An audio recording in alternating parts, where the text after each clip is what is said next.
Fala aí, galera, tudo certo? Aqui é o professor Tales na nossa aula de Física 2. Falar aí sobre ótica, especificamente falando, vamos tratar a respeito de um assunto conhecido como espelhos esféricos, gente. Beleza? Como vocês podem ver aí na imagem de fundo, né, um espelho esférico, né, ele é diferente devido ao formato da sua superfície em comparação a um espelho plano, né? Mas antes de falar a matéria, só queria dizer que eu, como sempre, continuo aqui na torcida para que você esteja bem, para que sua família esteja segura e que todos vocês estejam se mantendo em melhores condições possíveis, beleza? Então, vamos falar de espelho esférico, tá? Onde que a gente tem exemplo desse troço? O que seria esse negócio daí? Bom, a gente consegue falar sobre o espelho esférico, por exemplo, quando tratamos a respeito de, por exemplo, a superfície de uma bola de Natal, ou quando a gente fala daqueles espelhos de ótica, né? Quando você vai lá fazer um exame de vista, fazer um óculos, você percebe que ele traz aí para você uma imagem bem maior do seu rosto do que ela realmente é, né? Em comparação, quando a gente fala a respeito do enfeite de Natal, ele acaba trazendo uma situação diferente, né? Ele dá uma aparência de ampliação no ambiente, apesar de redução do tamanho das imagens que ele conjuga, né? Isso tudo é muito diferente do que a gente viu no espelho plano, né? Se a gente voltar um pouquinho para falar do espelho plano ou de uma superfície, né, como essa poça d'água imóvel que se comporta como um espelho plano, a gente acaba lidando com uma situação bastante diferente. Por quê? O que a gente tinha lá no espelho plano? Como ele funcionava, como que a imagem era formada. Bom, para falar do espelho plano, aqui a gente tem um exemplo, né? Havia uma preservação do que? Bom, existia a altura do objeto, a altura da imagem. A gente dizia que no espelho plano, a altura da imagem e do objeto elas eram iguais, tanto o valor de I quanto o valor de O possuíam o mesmo valor numérico. Não havia ampliação, não havia diferença entre o tamanho de I e o tamanho de O, nem para mais, nem para menos. Assim como as distâncias, né? A distância do objeto até o espelho era igual à distância da imagem ao espelho, né? A gente chamava isso de P e pelinha, beleza? P e pelinha eles eram numericamente iguais, beleza? Isso sempre acontecia no espelho plano. Quando a gente fala do espelho esférico, não vai ser mais assim. Tem vezes que esses valores serão diferentes, tá? E essa diferença se baseia, né, no fato que agora o seu espelho não é mais retinho, mas que ali existe uma curvatura. Lembrando que essa curvatura ela pode ser de dois tipos, beleza? O espelho ele pode ser boleado para fora, como no caso desse retrovisor auxiliar aqui, né?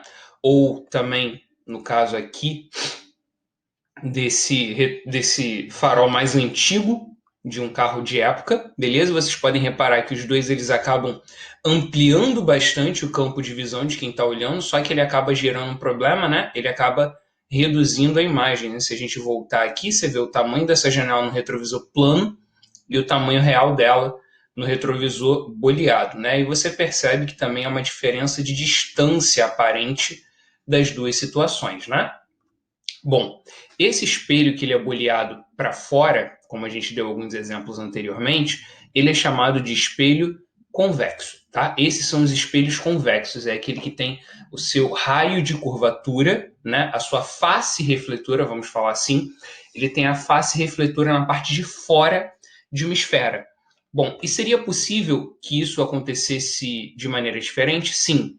É possível quando nós temos um espelho, como por exemplo o espelho utilizado por dentistas, né? Ou o espelho de ótica, o espelho de maquiagem que a gente havia falado anteriormente.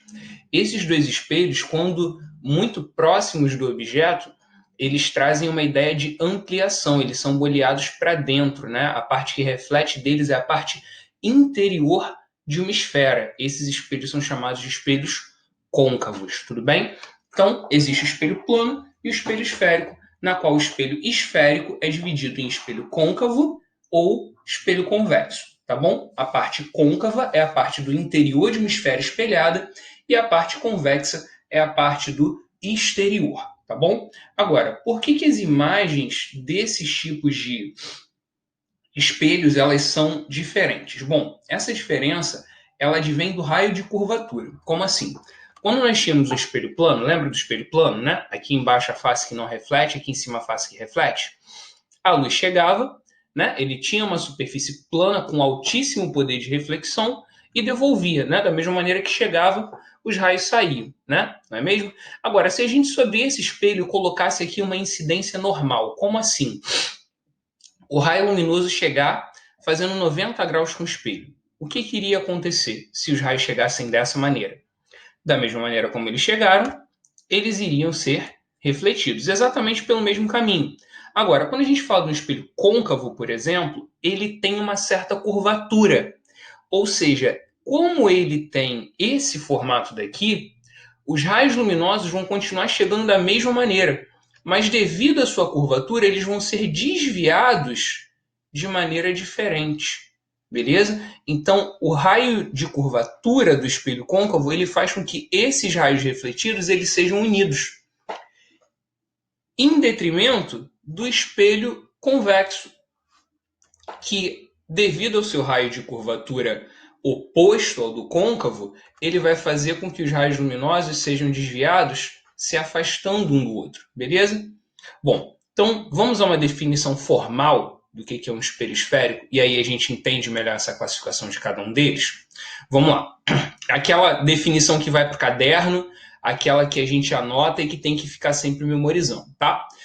Espelho esférico, tá? Ele é definido como uma calota esférica com alto poder de reflexão, beleza? Calotas esféricas com alto poder de reflexão, tá bem?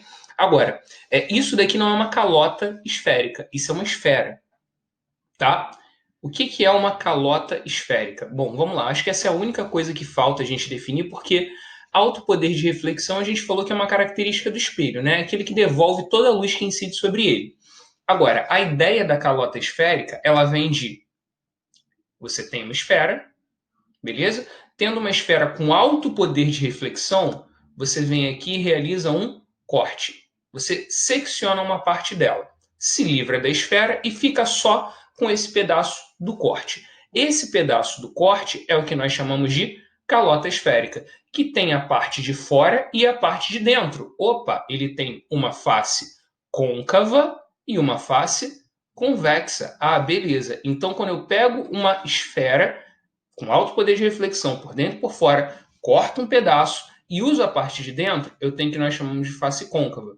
Quando eu uso a parte de fora, nós temos o que chamamos de face convexa. Beleza? É isso daí. Bom, como a calota esférica vem de uma esfera, existem aqui elementos geométricos que nós precisamos conhecer. Que elementos são esses? Lembra, a calota esférica vem de uma esfera. Toda esfera tem centro, assim como tem diversos outros pontos que nós precisamos conhecer. Que pontos são esses? Vamos lá. Para traçar melhor aqui o nosso conhecimento, nós admitimos que isso daqui é chamado de eixo principal. É como se eu pegasse aqui o diâmetro da esfera inteira e prolongasse para dentro e para fora do meu desenho, tá bom? Bom, uma vez que eu tenho esse eixo principal, que passa aqui pelo centro do espelho, que passa pelo centro da esfera, existem alguns pontos que nós marcamos aqui em especial. Que pontos são esses? Primeiro é o centro de curvatura, tá bom? Aqui está o centro de curvatura, beleza? E a ponta em que o eixo principal toca a parte externa da minha calota, nós chamamos de vértice.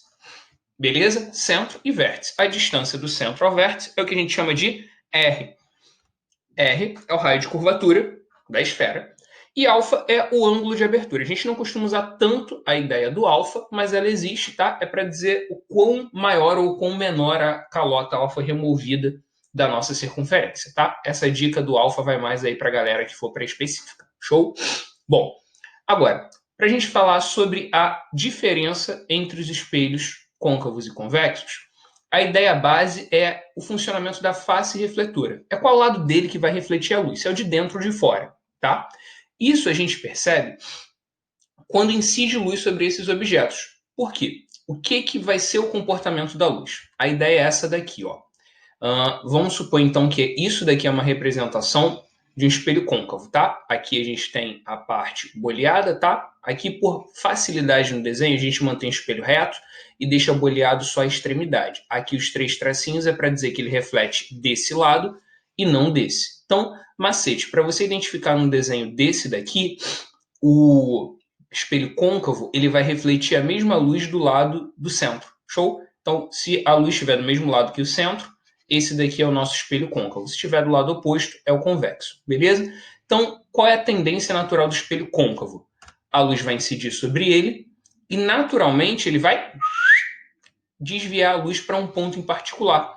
Isso é muito interessante, gente, porque esse ponto particular, chamado de F, ele é chamado de ponto focal ou foco, beleza? O espelho côncavo, ele desvia a luz exatamente para o meio do caminho entre o centro e o vértice, beleza? Então a gente pode afirmar aqui duas coisas. A primeira, o Dexter vai falar aqui para a gente, né? Ele com esse olhar característico e analítico vai dizer que, bom, nesse comportamento, a trajetória da luz é convergente. Lembra desse termo, tá? O espelho côncavo ele junta a luz, beleza? Trajetória convergente. Show? E converge para onde? Junta aonde? Junta num ponto chamado ponto focal, que é metade do raio, beleza? E do centro ao vértice eu tenho raio, ponto focal é metade desse caminho, ok? Já no espelho convexo, aqui ó, espelho convexo, o que vai acontecer? A luz está de um lado, os elementos do espelho estão de outro.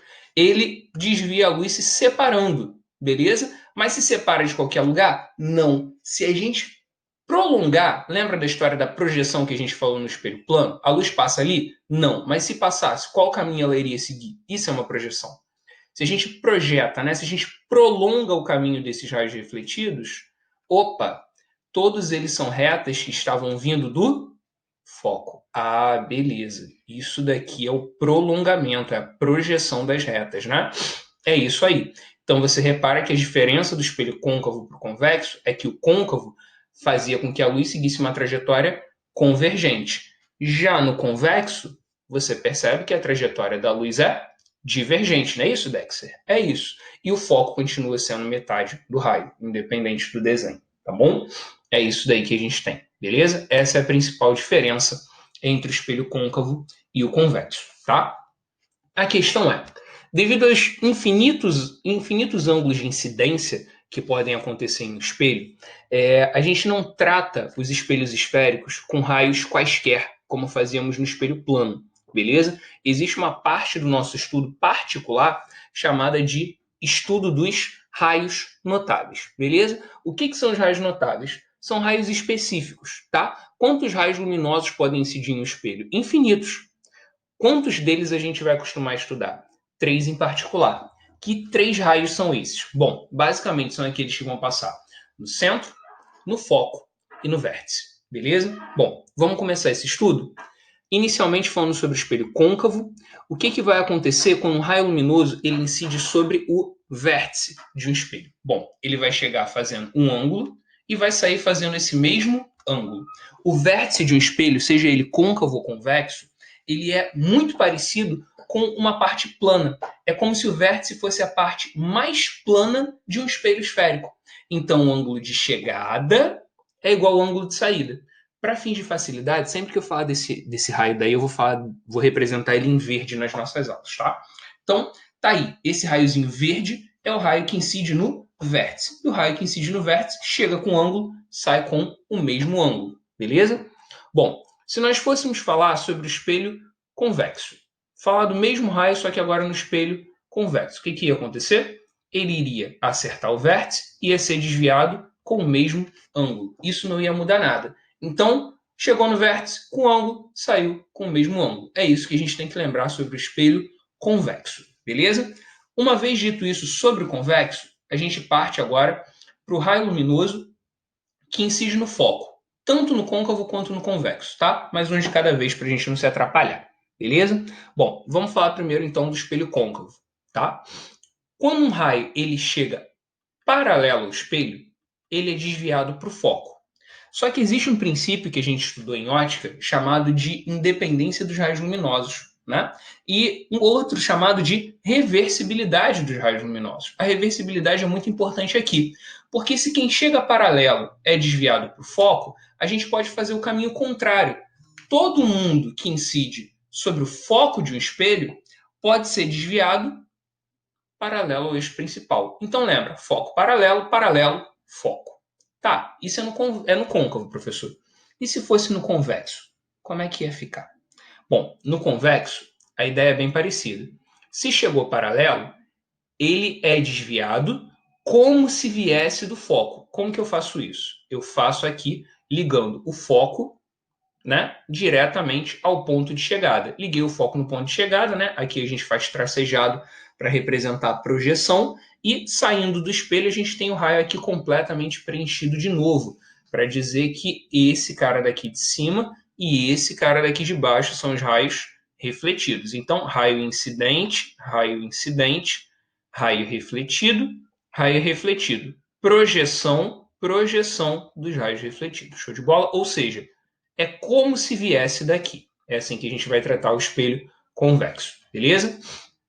Bom, da mesma maneira que a gente tratou a reversibilidade no côncavo, ela também funciona no convexo. Então eu posso dizer que se um raio luminoso ele chega no espelho convexo mirando o foco, como eu posso garantir que está mirando o foco, professor?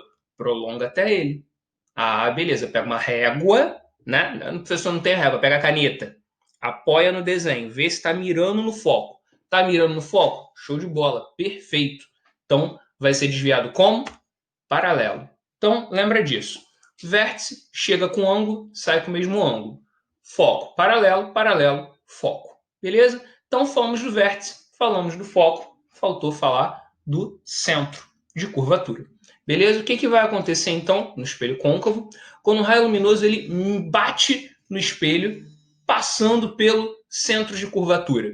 O que vai acontecer? Ele vai e volta seguindo exatamente o mesmo caminho. Beleza? De novo, passou no centro, bateu, voltou, seguindo exatamente o mesmo caminho. Esse é um dos desenhos que a gente menos utiliza, mas também é uma possibilidade para os nossos estudos, beleza? Isso é para o espelho côncavo.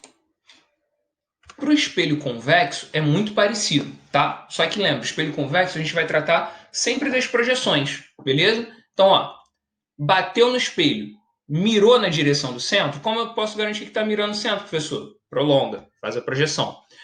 Bateu no espelho, mirando no centro, voltou, fazendo o mesmo caminho.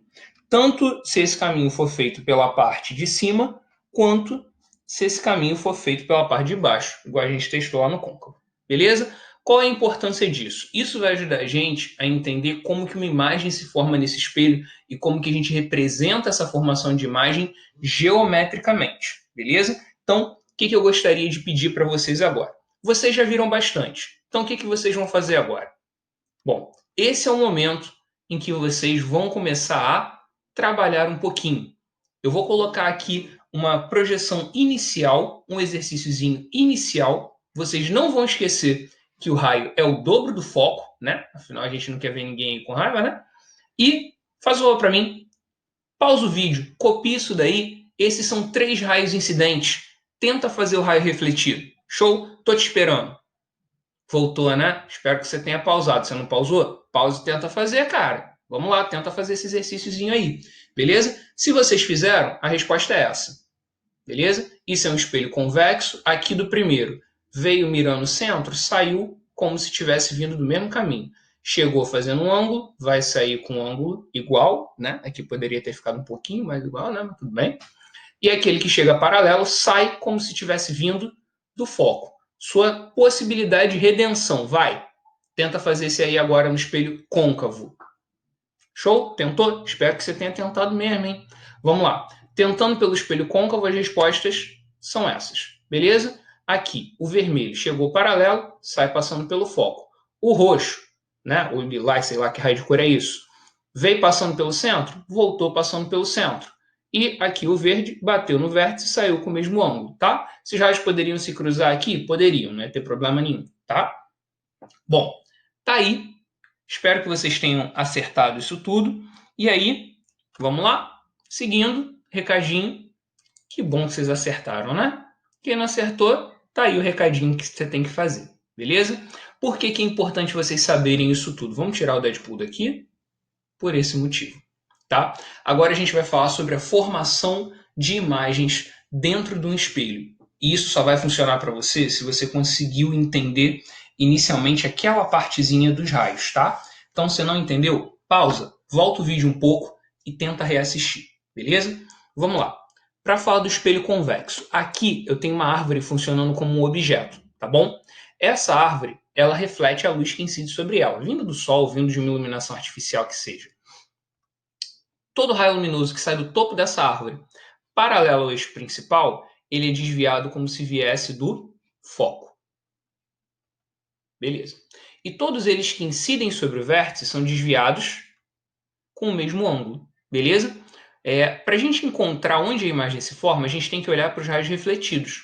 Só que um raio refletido sobe e o outro desce. Professor, faltou do centro. Posso fazer o do centro? Se quiser, pode. Eu que optei por não fazer para te mostrar outra coisa. Tá? Vamos lá. Aqui você tem um raio refletido com projeção, que é o vermelho, e outro sem projeção, que é o verde. Se eu prolongar o verde aqui para dentro, né? Assim, ele viria daqui, né? Eu tenho duas projeções se encontrando. É aqui, no encontro dessas projeções, que a gente vai ter o topo da nossa imagem, da nossa arvorezinha imagem, beleza? Essa imagem, ela possui 3 características que você tem que memorizar, que você tem que se recordar e saber como identificar. Primeira, e é bem clara, essa imagem ela é menor do que o objeto. Segunda, ela é chamada de direita, porque os espelhos esféricos eles têm a capacidade de deixar as imagens de cabeça para baixo, tá? Que a gente chama de invertida. Nesse caso, ela não é invertida, ao contrário de invertida é direita. E o último caso, ela é chamada de imagem virtual. Assim como no espelho plano, o espelho convexo ele tem a capacidade de gerar imagem dentro dele, né? Ou seja, formada através do encontro de projeções de raios luminosos. Imagem formada por projeção, imagem formada dentro do seu objeto óptico, a gente chama de imagem virtual. Beleza? Se o assunto agora for para o espelho côncavo, aí já vai mudar. Por quê? No espelho côncavo, o objeto ele pode ficar antes do centro, em cima do centro, entre o centro e o foco, em cima do foco, entre o foco e o vértice. Professor, ele pode ficar em cima do vértice? Não, porque em cima do vértice ele estaria em cima, no lugar do espelho, né? Dois objetos não ocupam o mesmo lugar simultaneamente no universo, né? Então, vamos lá. O que iria acontecer? Paralelo, foco. Professor, posso fazer aqui do vértice? Pode, mas eu vou te mostrar o mais fácil. Chegou paralelo, saiu no foco. Chegou no foco, saiu paralelo. Os raios luminosos se encontraram? Sim, professor, eles se encontraram em cima do foco. Mas no foco você tem um refletido e um incidente. Eu quero os dois refletidos. Ah, professor, os dois refletidos eles se encontraram nesse pontinho daqui, ó. Isso. Então lembra, os nossos raios luminosos saíram do topo da imagem, do objeto, do topo da vela, né? Do topo da figura da vela. Então aqui nesse pontinho eu tenho o quê? O topo da imagem da minha vela. Repare, essa imagem ela está mais perto do espelho que o objeto, né? E outra, algumas características muito importantes dela. A primeira delas, que é visível para a gente, essa imagem ela é menor. Além de ser menor, você percebe que ela não está mais na parte de cima do eixo principal. Ela está na parte de baixo. Ela se formou de ponta cabeça. A gente chama isso, assim como na câmara escura, de imagem invertida. Por último, essa imagem ela não é formada numa projeção de raio luminoso. Não tem pontilhado no desenho. Ela é formada em cima do encontro de raios. Ela não está do lado de dentro do espelho. Ela vai ser colocada sobre outro local. Isso é chamado de imagem real. Beleza? Imagem na projeção, virtual. Imagem no raio, real. Beleza? Se eu chegar o meu objeto um pouco mais para perto do espelho, se eu colocar ele em cima do centro, tá? O que vai acontecer? Paralelo, foco. Foco, paralelo. Raio refletido se encontrou? Sim. Olha que interessante. A imagem e o objeto estão posicionados no mesmo local. Você percebe que, nesse caso, a imagem e o objeto têm a mesma altura. Opa, então agora ela não é menor, ela é igual. Beleza? Porém, ela continua sendo invertida e continua sendo real. Por quê? Continua na parte de baixo, continua sendo formado no encontro dos raios luminosos. O que mais? Bom, repara aí. Próximo. Entre o centro e o foco. Entre o centro e o foco. Paralelo, foco, foco, paralelo. Opa! Está aqui a nossa imagem, no encontro dos raios, de novo. Então, olha só. Começou com uma imagem menor, passou para uma imagem igual e agora estamos em uma imagem que é maior, né?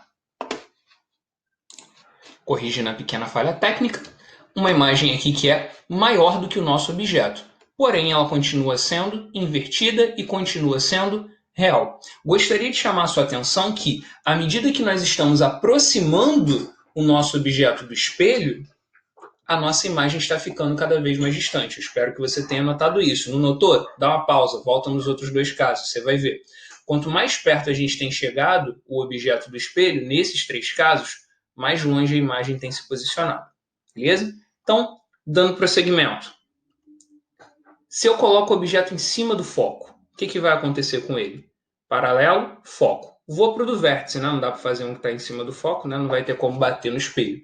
Então, passou no vértice, saiu com o mesmo ângulo. Repare, os dois raios luminosos, esses dois caras aqui, o vermelho e o verde, não vão se encontrar. Quando não encontra o raio, a gente tenta projetar para o lado de trás, né? Quando eu tento projetar, você vai ver que esses dois caras, eles são paralelos, então nem adianta tentar. Porque se raios paralelos, eles só se encontram no infinito, né? Então a projeção do lado de cá não vai formar imagem. A gente fala que essa imagem é chamada de imagem imprópria, ou seja, formada no infinito. Beleza? Imagem imprópria, ou se preferir, formada no infinito. Tá legal? Bom,